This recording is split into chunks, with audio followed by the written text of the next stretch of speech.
Assalamualaikum warahmatullahi wabarakatuh. Rekan-rekan mahasiswa, berjumpa lagi dengan saya Muhammad Fajar pada materi kuliah pengantar ekonomi mikro bagian ketujuh ini akan membahas mengenai tentang keseimbangan pasar, salah satu konsep dasar yang sangat penting dalam teori ekonomi.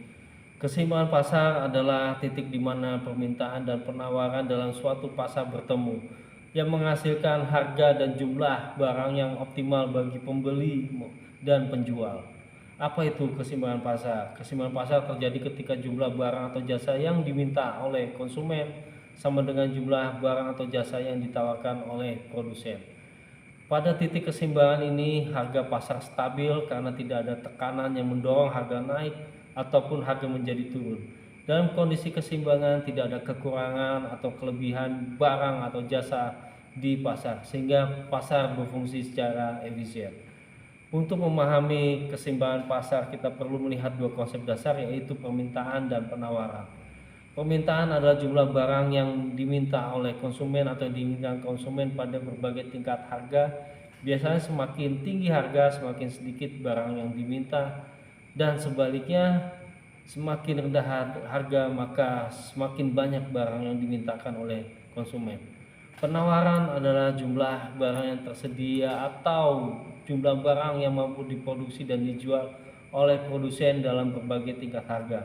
Semakin tinggi harga maka semakin banyak barang-barang yang akan ditawarkan oleh produsen kepada pasar, dan sebaliknya, semakin rendah harga maka semakin berkurang barang-barang yang akan ditawarkan oleh produsen.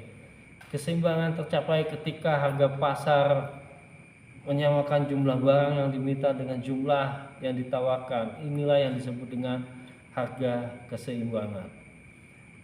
Bagaimana terjadi keseimbangan pasar? Keseimbangan pasar biasanya terjadi melalui mekanisme harga. Jika harga suatu barang terlalu tinggi, maka produsen akan menawarkan lebih banyak barang, tetapi konsumen akan membeli sedikit barang.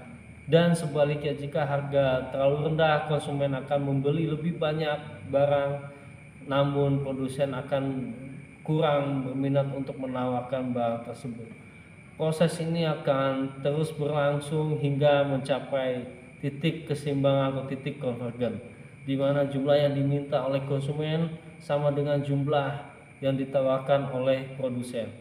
Pada titik ini, pasar berada dalam kondisi stabil dan seimbang. Penting untuk diingat bahwa keseimbangan pasar dapat berubah jika ada perubahan dalam permintaan dan penawaran. Misalnya, jika permintaan barang meningkat karena peningkatan pendapatan konsumen, maka harga barang akan naik dan keseimbangan pasar akan bergeser ke titik harga yang lebih tinggi dan jumlah yang lebih banyak.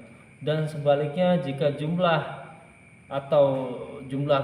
penawaran barang meningkat, misalnya karena penurunan biaya produksi, maka harga barang akan menjadi turun dan keseimbangan pasar akan bergerak ke harga yang lebih rendah dengan jumlah barang yang lebih banyak.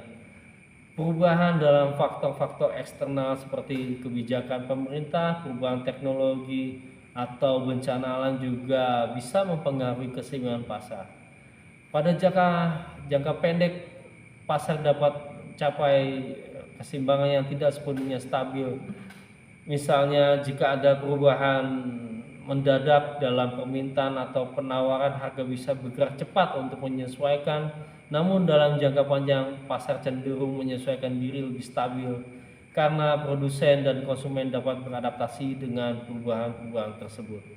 Secara keseluruhan, keseimbangan pasar adalah titik di mana harga dan jumlah barang yang diminta dan ditawarkan bertemu, menciptakan stabilitas dalam pasar. Mekanisme harga berperan penting dalam menjaga keseimbangan ini, dan perubahan dalam permintaan atau penawaran dapat menggeser keseimbangan pasar. Memahami konsep ini sangat penting untuk menganalisis bagaimana pasar berfungsi dan bagaimana harga terbentuk dalam ekonomi pasar.